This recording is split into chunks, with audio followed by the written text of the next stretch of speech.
Sir Pinnelli కేసులో మరి రోజు రోజుకు కీలక మలుపులు తిరగడం చూస్తున్నాం సార్. మొన్న హైకోర్టు అంటే కౌంటింగ్ పూర్తయ్యేంత వరకు కూడా అరెస్ట్ చేయొద్దని చెప్పేసి ఇచ్చిందని మనం విన్నాం. కానీ ఇప్పుడు అటువంటి నిర్ణయం హైకోర్టు ఇవ్వలేదు. ఆయన అరెస్ట్ అయ్యే ఛాన్సెస్ ఉన్నాయి. కొత్తగా హైకోర్టు ఉత్తర్వులు జారీ చేసిందని చెప్పేసి వార్తలు వస్తున్నాయి సార్. అసలు ఏం ఉత్తర్వులు జారీ చేసింది సార్ కోర్టు? యాక్చువల్‌గా పిన్నెల్లి మొన్న మనకి ఒక ఊరట వచ్చింది. ఎందుకంటే పిన్నెల్లి మీద లుకౌట్ నోటీసులు జారీ చేసింది. ఓకే. సో ఎలక్షన్ కమిషన్ చాలా సీరియస్గా తీసుకునింది దీన్ని. తీసుకొని పిన్నెల్లిని అరెస్ట్ చేయమని చెప్పింది. యాక్చువల్గా అది 13వ తేదీ జరిగిన సంఘటన. 8 రోజుల తర్వాత ఆ వీడియో బయటకు వచ్చింది. సో దాని తర్వాత ఈసీ సీరియస్గా నిర్ణయం తీసుకొని పిన్నెల్లిని అరెస్ట్ చేయమని చెప్పింది. పోలీసులు ఇక్కడికి వచ్చారు హైదరాబాద్కి. ఇక్కడ డ్రామాటిక్గా ఆయన తప్పించుకున్నారు. దాని తర్వాత ఆయన విదేశాలకు వెళ్ళిపోతారని కూడా అన్నారు. బట్ ఆయన ఎక్కడికి వెళ్ళలేదు, కోర్టుకి వెళ్ళారు. ఆయన కోర్టులో ముందస్తు బెయిల్కి వేశారు. ఆయనతో పాటు యాక్చువల్గా అస్మిత్ రెడ్డి, జేసీ అస్మిత్ రెడ్డి వేశారు. తర్వాత నరసరావుపేట ఎమ్మెల్యే అభ్యర్థి గోపిరెడ్డి శ్రీనివాసరెడ్డి కూడా ముందస్తు బెయిల్కి వేశారు. ఎందుకంటే వీళ్ళిద్దరి మీద కూడా కేసులు ఉన్నాయి. వీళ్ళిద్దరిని కూడా అరెస్ట్ చేసే అవకాశం ఉంది. పిన్నెల్లి తరపున senior supreme court advocate Niranjan Reddy వాదించారు.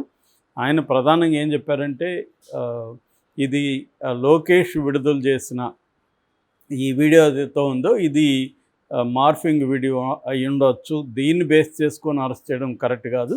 ఎలక్షన్ కమిషన్ దగ్గర వెబ్కాస్ట్ వీడియోస్ ఉంటాయి కదా, అది ఎట్లా ఒకవేళ అది పోయింటే అది ఎట్లా బయటికి పోయింది, సో అంతకుముందు ఏం జరిగింది ఇవన్నీ కూడా చూడాల్సి ఉంది. సో అవన్నీ కూడా చర్యలు తీసుకోలేదు ఈసీ. యాక్చువల్గా అక్కడ రిగ్గింగ్ జరిగింది. ఆ రిగ్గింగ్కి ఈయన కోపంతో వెళ్ళి ఇచ్చేశారు. సో ఆ రిగ్గింగ్ జరిగిందని ఈయన కలెక్టర్కి కూడా కంప్లైంట్ చేశారు, అధికారులకు కంప్లైంట్ చేశారు, ఎవరు కూడా తీసుకోలేదు. అందుకని అక్కడ ఒకవేళ నిజంగా అవేమన్నా ధ్వంసం అయి ఉంటే రీపోలింగ్ పెట్టాలి కదా, కాబట్టి ధ్వంసం ఏమి అవ్వలేదు కాబట్టి రీపోలింగ్ పెట్టలేదు. ఈయన నిరసన తెలియజేయడానికి అలా చేశాడు అన్న వాదనలు ఈయన వినిపించాడు. రెండవది, ఆయన అభ్యర్థిగా ఉన్నప్పుడు ఆయన ఎలా అరెస్ట్ చేస్తారు, ఎందుకంటే ఆయన కౌంటింగ్ టైంలో ఉండాలి అనేది ఇంకొక పాయింట్. అన్నిటికంటే కూడా ఇంపార్టెంట్ ఏంటంటే ఈయన మీద పెట్టిన 10 సెక్షన్ల మీద కేసులు ఉన్నాయి. ఈ 10 సెక్షన్లు కూడా ఏది కూడా 8 ఏళ్ళు జైలు శిక్ష పడే అవకాశం లేదు. 7 ఏళ్ళు దాటితే మాత్రమే అరెస్ట్ చేయమని సుప్రీంకోర్టు ఇది ఉంది. 7 ఏళ్ళు దాటని కేసుల్లో 41A సిఆర్పిసి కింద నోటీసులు ఇవ్వాలి.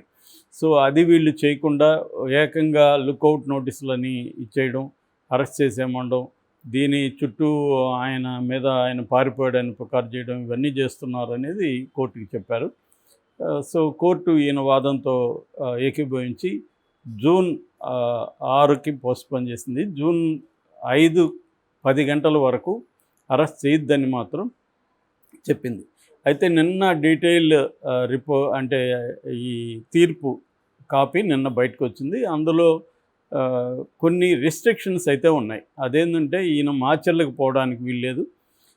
ఇక్కడ పార్లమెంటు నియోజకవర్గానికి సంబంధించిన నర్సరావుపేటకు మాత్రము కౌంటింగ్ రోజు ఉండొచ్చు, అంతేగాని కౌంటింగ్ రోజు కూడా ఆయన మాచర్లకు వెళ్ళడానికి వీల్లేదు.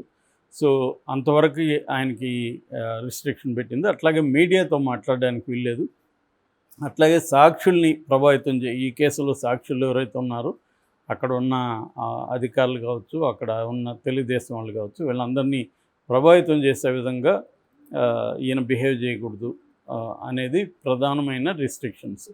సో ఇది లాజికల్గానే ఉన్నాయి. ఎందుకంటే ఆల్రెడీ తెలుగుదేశం వాళ్ళని కూడా అక్కడ మాజీ మంత్రులు వాళ్ళని కూడా అరెస్ట్ చేశారు. దేవినేని ఉమా వీళ్ళందరినీ కూడా హౌస్ అరెస్ట్ చేశారు మొన్న పోలీసులు. ఎందుకంటే ఇక్కడ నుంచి బయట నుంచి వీళ్ళు వెళితే అక్కడ ఇంకా ఫ్లేరప్ అవుతాయి అని చెప్పి. సో అలాగే పిన్నెల్లిని కూడా అక్కడ ఆపింది కోర్టు. తీర్పు లాజికల్గా ఉంది, రీజనబుల్గా ఉంది. ఎందుకంటే ఒక అభ్యర్థి కాబట్టి కౌంటింగ్ వరకు ఆపారు, కౌంటింగ్ తర్వాత అరెస్ట్ చేయొచ్చు. రెండోది, పిన్నెల్లికి స్పెషల్గా ఏమీ లేదు. తెలుగుదేశం అభ్యర్థి అయిన అస్మిత్ రెడ్డికి కూడా ఇదే వర్తిస్తుంది. సో అట్లాగే గోపిరెడ్డి శ్రీనివాసరెడ్డికి కూడా ఇదే వర్తిస్తుంది. సో బ్రాడ్గా ఆలోచించి అక్కడ వరకు ఆపినట్టుగా తెలిసింది. సో ఈ రిస్ట్రిక్షన్స్ని ఈయన ఫాలో అవుతాడా అనేది ఇప్పుడు ఇంపార్టెంట్. ఎందుకంటే ఆయన ఆల్రెడీ నిన్న ఒక టీవీ ఛానల్కి ఇంటర్వ్యూ ఇచ్చాడు. మరి ఇంటర్వ్యూ ఇవ్వడం కరెక్టా కాదా అనేది ఇప్పుడు మళ్ళీ దీని మీద పోలీసులు కానీ లేదా తెలుగుదేశం వాళ్ళు కానీ మళ్ళీ కోర్టుకు వెళ్ళే అవకాశం ఉంది. ఆయన మీడియాతో అన్నా కూడా ఈ కేసుకు సంబంధించి ఆయన నిన్న మాట్లాడుతున్నారు. సో అని చెప్పి నిజానికి ఆయన మాట్లాడాల్సిన అవసరం లేదు. ఎలాగో వైసీపీ వాళ్ళు వాళ్ళ అఫీషియల్ వెర్షన్ ఏదో చెప్తున్నారు. దీన్ని ఆయన ఇలా చేయడాన్ని ఖండిస్తున్నాము. బట్ ఆ వీడియో లోకేష్కి ఎలా వచ్చింది, దాని మీద ఈసీ చర్య తీసుకోదా అనేది వాళ్ళు అడుగుతున్నారు. అంటే ఈసీ దగ్గర నుంచే కదా వెళ్ళాలి. ఈసీ కంట్రోల్లో ఉంది ఆ బూత్. ఈసీ కంట్రోల్లో ఉన్నప్పుడు ఆ ఫుటేజ్ లోకేష్కి ఎలా వచ్చింది? లోకేష్ ఏం చేశాడంటే దాన్ని డాక్టరింగ్ అంటారు. అంటే ఎంత కావాలో అంత, ఎలా కావాలో అలా దాన్ని చూశాడు తప్ప దానికి ముందు ఏం జరిగింది, దాని తర్వాత ఏం జరిగింది అనేది ఫుటేజ్ లేదు. సో అది లేకుండా ఇది మాత్రం రిలీజ్ చేయడం అంటే ఘోరం. అంతకుముందు ఏం జరిగిందంటే యాక్చువల్గాని వీళ్ళు కొంత ఫుటేజ్ రిలీజ్ చేశారు వైసీపీ వాళ్ళు.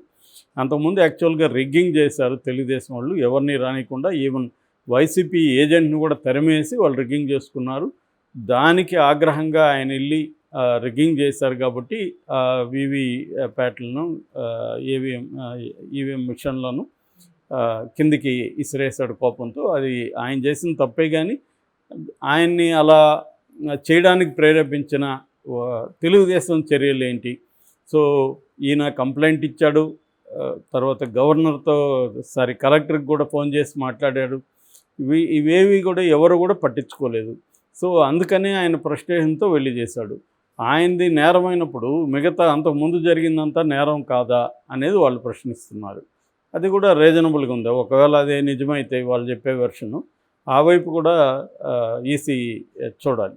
ఇక్కడ ఏంటంటే నేను ముందు నుంచి చెప్తున్నా, ఈసీ కొద్దిగా ఉండాల్సినంత యాక్టివ్గా ఉండకపోవడం, తర్వాత కొన్ని చోట్ల వైసీపీకి అనుకూలంగా కనబడడం, కొన్ని చోట్ల తెలుగుదేశం కూటమికి అనుకూలంగా కనబడడం అనేది జరుగుతుంది. ఎందుకంటే ఇద్దరు కలిసి ఆరోపిస్తున్నారు ఈసీ మీద. ఇద్దరు రెండు వైపుల నుంచి ఈసీ మీద ఆరోపణలు ఉన్నాయి.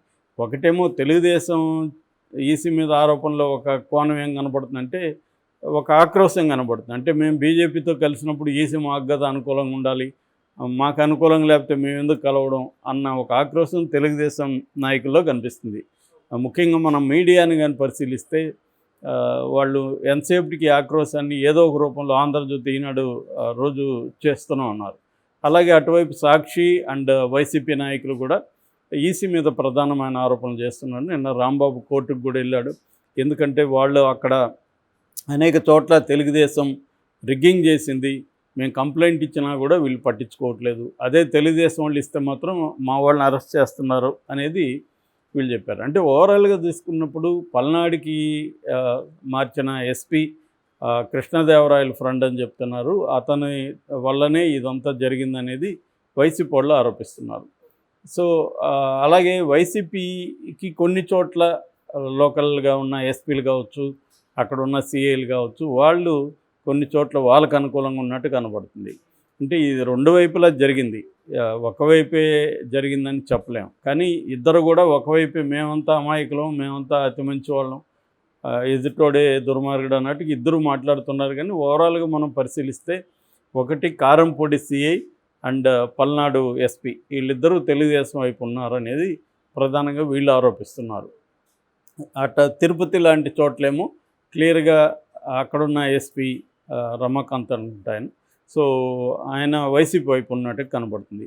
ఇక అస్మిత్ రెడ్డి ఇన్సిడెంట్లో కూడా రెండు వైపులా కనిపిస్తుంది.